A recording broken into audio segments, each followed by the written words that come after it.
of the formation of urine in the kidney. अगर आपको formation of urine को एक सिंगल फ्लो चार्ट में याद करना है तो ये फ्लो चार्ट आपके बहुत काम आएगा, ठीक है। सबसे पहले क्या, इस फ्लो चार्ट में हम जानते हैं कि हमारा जो ऑर्डा है वो ऑक्सीजनेटेड ब्लड लाता है, और ये ऑक्सीजनेटेड ब्लड कैसा होता है, विद द इम्प्योरिटीज बोले तो जो भी हम सॉल्टी चीज या एक्स्ट्रा सोडियम पोटेशियम वाला चीज खाते हैं वो जो हमारे ब्लड में एक्युमुलेट हो जाता है वो।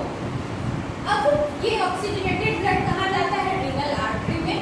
रीनल आर्टरी से आता है एफरेंट आर्ट्रियोल में, और एफरेंट आर्ट्रियोल से ग्लोमेरुलस में जाता है, और ग्लोमेरुलस और बोमेन्स कैप्सूल में इसका अल्ट्रा फिल्ट्रेशन होता है, जिसमें जितने भी यूजफुल कंपोनेंट्स हैं ब्लड के वो रिलीज आउट हो जाते हैं, और जो भी फिल्ट्रेट है वो आपका चले जाते हैं पीसीपी।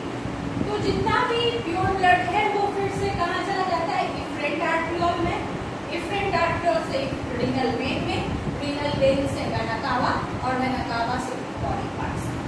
अब यहाँ पे अल्ट्रा फिल्ट्रेशन होने के बाद, अल्ट्रा फिल्ट्रेशन बोले तो आपका जो भी बोमेन्स कैप्सूल में सिर्फ प्लेट्स है वो क्या करेंगे, जितने भी यूजफुल सेलुलर कंपोनेंट्स है उसको एक तरफ कर देंगे, और जितना भी फिल्ट्रेट है जिसमें डर्टी पार्टिकल्स है वो आपका एंटर कर जाएगा पीसीटी।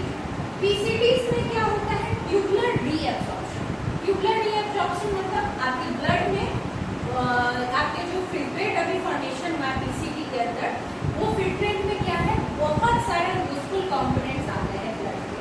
तो इस फिल्ट्रेट से जितना भी यूजफुल कंपोनेंट्स है हम फिर से ब्लड कैपिलरीज में भेज देते हैं by the process of tubular reabsorption.